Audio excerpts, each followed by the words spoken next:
Assalamualaikum warahmatullahi wabarakatuh. Perkenalkan, nama saya Sagara Mardika, NPM 192191036 dari kelas Pendidikan Jasmani 2A. Di sini saya akan membahas mengenai proses dan kondisi belajar gerak. Ada beberapa materi yang saya akan jelaskan. Yang pertama itu apa proses belajar gerak, yang kedua bagaimana kondisi belajar gerak, yang ketiga mengetahui proses belajar gerak, dan yang keempat mengetahui kondisi belajar gerak. Baik, yang pertama yaitu proses belajar gerak. Belajar gerak merupakan sebagian dari belajar secara umum.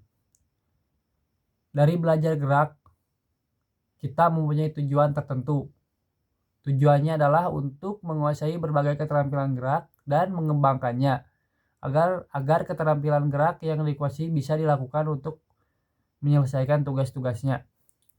Misalnya di dalam belajar gerak keolahragaan, pelajar berusaha menguasai keterampilan gerak yang sesuai dengan macam olahraganya, dan kemudian memanfaatkannya agar keterampilan gerak tersebut bisa diterapkan dalam bermain.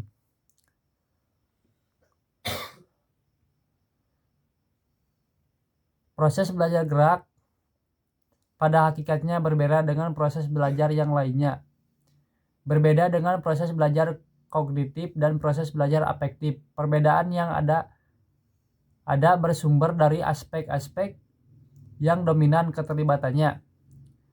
Yang dominan keterlibatannya dalam proses belajar gerak adalah aspek fisik dan psikomotor. Yang dominan keterlibatannya belajar kognitif adalah aspek pikir, sedangkan yang dominan keterlibatannya adalah belajar afektif, adalah aspek emosi dan perasaan.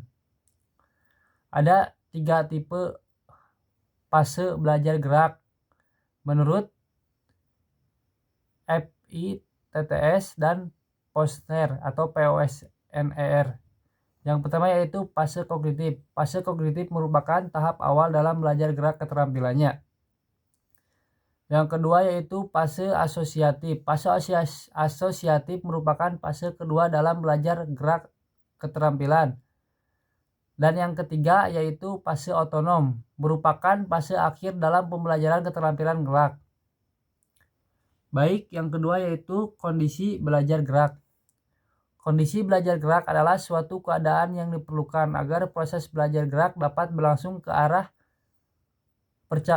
pencapaian tujuan. Keadaan yang diperlukan itu meliputi keadaan yang perlu ada pada diri pelajar dan keadaan yang ada di luar diri pelajar yang berpengaruh atau yang kenakan pada diri pelajar.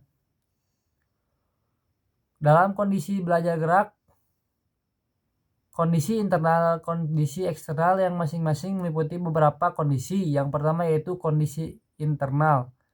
Kondisi internal ini adalah keadaan pada diri pelajar yang diperlukan selama proses belajar berlangsung. Selama proses belajar gerak, pelajar perlu berusaha mengingat bentuk bagian-bagian gerak, berusaha mengingat untuk rangkaian dari bagian-bagian gerak.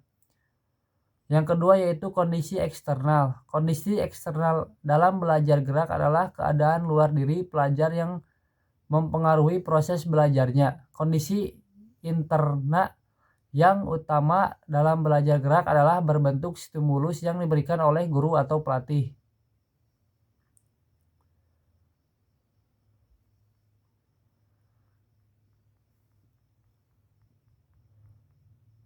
Baik, yaitu yang ketiga mengetahui proses belajar gerak.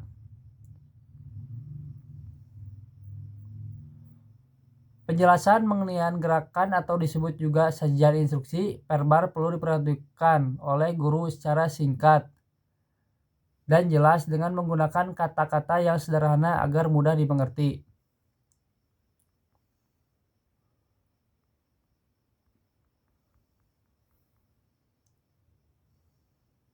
Yang keempat atau yang terakhir yaitu mengetahui kondisi belajar gerak.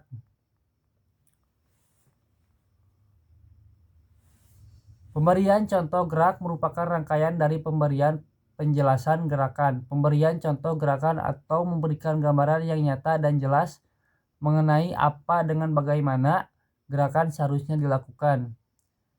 Setelah pelajar diberi penjelasan dan contoh gerakan secukupnya, Mereka diinstruksikan untuk mempraktekkan gerakannya. Mempraktekkan gerakan merupakan kegiatan utama yang melibatkan aktivitas fisik. Pelajar harus melakukan berulang-ulang gerakan yang pelajari.